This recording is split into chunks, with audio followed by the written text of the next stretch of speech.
আপনাকে আমাকে আমাদেরকে কষ্ট দেয় কে? আশেপাশের। ভাঙতে চাচ্ছে মানুষ। এই মানুষের ভিতর আত্মীয় হতে পারে, বাইরেরও হতে পারে, পরিচিত হতে পারে, অপরিচিত। আমাদেরকে ভাঙতে চাচ্ছে কে? মানুষ। কষ্ট দিচ্ছে কে? মানুষ। কাঁদাচ্ছে কে? প্রতারণা করতেছে, ঠ্যাং ভেঙে দিচ্ছে, দেওয়াল তুলে দিচ্ছে, রাস্তা বন্ধ করে দিচ্ছে, পানি বন্ধ করে দিচ্ছে, প্রতারণা করতেছে, কথা দিয়ে কষ্ট দিচ্ছে। মানুষ আপনাকে কষ্ট দিচ্ছে, তাকিয়ে আছেন আল্লাহ। নিয়ামত, তাকিয়ে আছেন আল্লাহ। এবার আপনার সেই মানুষের দেওয়া কষ্ট তিল তিল তিল তিল করে আস্তে আস্তে সহ্য ক্ষমতার বাইরে চলে যাচ্ছে।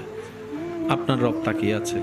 শনিবার, রবিবার, সোমবার, মঙ্গলবার, বুধ হয়ে বৃহস্পতি হয়ে আবার শুক্রবার, সপ্তাহ চলে যাচ্ছে, মাস হয়ে যাচ্ছে। আপনি শুধু রবের দিকে তাকায় সবর করে আছেন। রবের যেই দিন ইচ্ছা হবে, রব ফেরেশতাকে বলবে, কিরে আমার বান্দাকে মাসের পর মাস, বছরের পর বছর কষ্ট দিচ্ছে, সেইভাবে ধৈর্য ধরে সহ্য করে আছে কেন?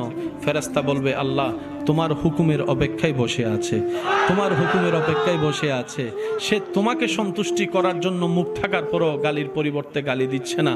আল্লাহ সে তোমাকে রাজি করার জন্য মারের পরিবর্তে মার দিচ্ছে না। সে দুনিয়ার মানুষ সৃষ্টি তাকে কষ্ট দিচ্ছে, সে তোমার সৃষ্টিকে ভালোবাসা দিয়ে যাচ্ছে, মায়া দিয়ে যাচ্ছে, সেবা দিয়ে যাচ্ছে।